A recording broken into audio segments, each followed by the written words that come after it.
5টি ব্যাংক নিয়ে একীভূত হতে যাওয়া নতুন ব্যাংকের নাম কি? ইউনাইটেড ইসলামী ব্যাংক। দেশে বাণিজ্যিকভাবে প্রথমবারের মতো 5G নেটওয়ার্কের যাত্রা শুরু হয় কবে? 1 সেপ্টেম্বর 2025। যুক্তরাষ্ট্রের প্রতিরক্ষা মন্ত্রণালয় ডিপার্টমেন্ট অব ডিফেন্সের নতুন নাম কি? Department of war. আন্তর্জাতিক অপরাধ আদালতের বর্তমান সদস্য দেশ কয়টি? 125টি।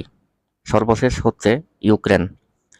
এখানে আইসিসি মানে হচ্ছে ইন্টারন্যাশনাল ক্রিমিনাল কোর্ট। জেনজি বিক্ষোভে সম্প্রতি নেপালে দেশটির সরকারের পতন হয় কবে? 9 সেপ্টেম্বর 2025। আর অন্তর্বর্তীকালীন অর্থাৎ নেপালের অন্তর্বর্তীকালীন সরকার গঠিত হয়েছে 12 সেপ্টেম্বর 2025। বিশ্বে প্রথমবারের মতো জাতীয় নির্বাচনে পিআর পদ্ধতি চালু করে কোন দেশ? বেলজিয়াম।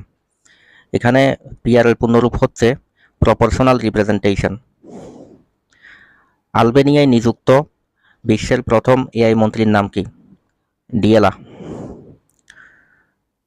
ওয়ার্ল্ড ইনোভেশন ইন্ডেক্স 2025 অর্থাৎ বৈশ্বিক উদ্ভাবনী সূচক 2025 অনুসারে শীর্ষ দেশ কোনটি?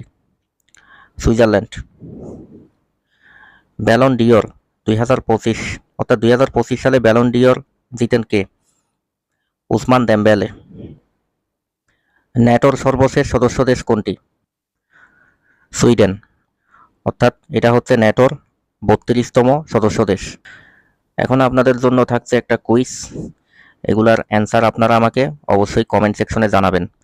ধন্যবাদ সবাইকে সম্পূর্ণ ভিডিওটি শেষ পর্যন্ত মনোযোগ সহকারে দেখার জন্য। যদি আপনাদের জন্য লেসনটি কিছুটা হলেও উপকারী মনে হয় তাহলে আমার অনুরোধ অবশ্যই ভিডিওতে লাইক কমেন্ট করবেন এবং সেই সাথে আমার চ্যানেলে সাবস্ক্রাইব করে দিবেন। Stay tuned for more.